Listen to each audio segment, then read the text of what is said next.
The Abbotsford Downtown Business Association has done a wonderful job in there. I mean, it's really impressive.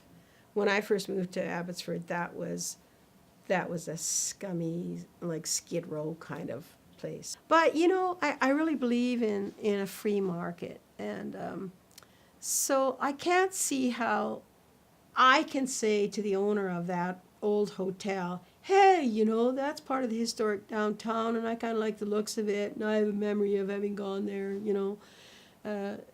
I can't see how somebody can impose that on someone else. I'm sure it costs a lot of money to maintain and repair an old building. So if the owner of it sees a way to rezone it and turn it into a lot more housing, hopefully affordable housing, I wouldn't stand in his way. The downtown, I'd love to see it flourish, and I know that it will flourish. I feel that we've gone time and time and time again to try to redo that entire area.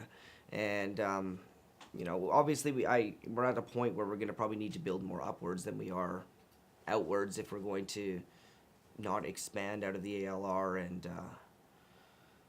if they feel as a community that adding those condos and redeveloping those businesses is really going to cause it to thrive, then I'm in support of doing that. But as with pretty much all decisions moving in the city, I would really want to include the public more and more and more. There's a lot of people that do make those decisions, and a lot of people that weigh in on those decisions. Or 140,000 plus people, and usually there's only hundreds or a few thousand people that are weighing in on those decisions. And we need to figure out a way to have a broader representation to ensure that if we're going to do stuff like that, that it is definitely in the best interest in what everybody wants, not just a small majority wants. I lived in downtown Abbotsford for most of the time that I've lived in Abbotsford. Downtown it's a cool place. I quite enjoy the little shops. I think that the rejuvenation program was beautiful. I don't think that the changes that have been brought forward in the official community plan are necessarily the right ones.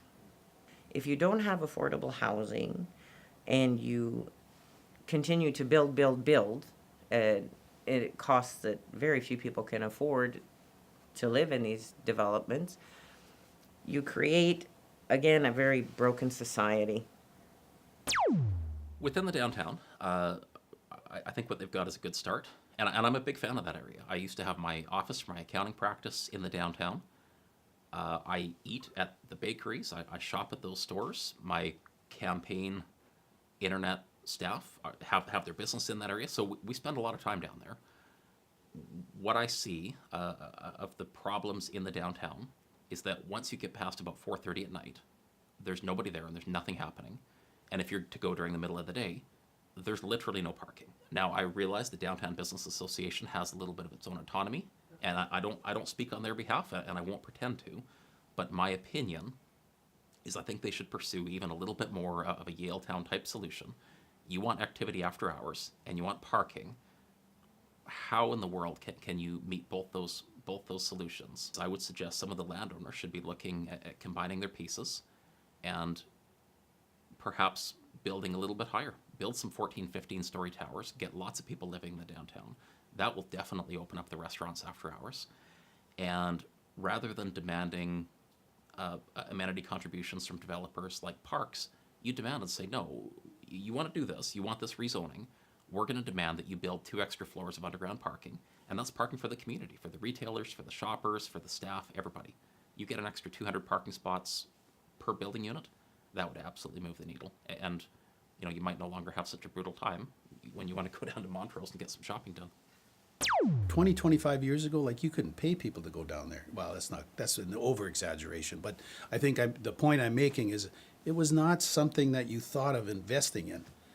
That's all changing. There's been significant investment by whom? Millennials.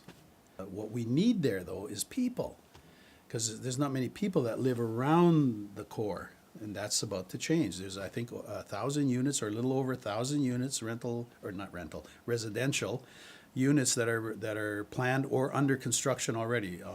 So now all of a sudden you're going to have some heat around the downtown core And so you're going to start seeing people there 8, 9, 10 o'clock at night walking on the sidewalks. And there's be some beautiful public plazas coming out of these developments, which the developers will pay for. The redoing of Jubilee Park fits into this. Some people think we're crazy that we're doing this, but you know, the provincial government came along and said, here's a million, well, it's a little less than $1 million, I think, that we have for park improvements. Do you have a park that you want to improve?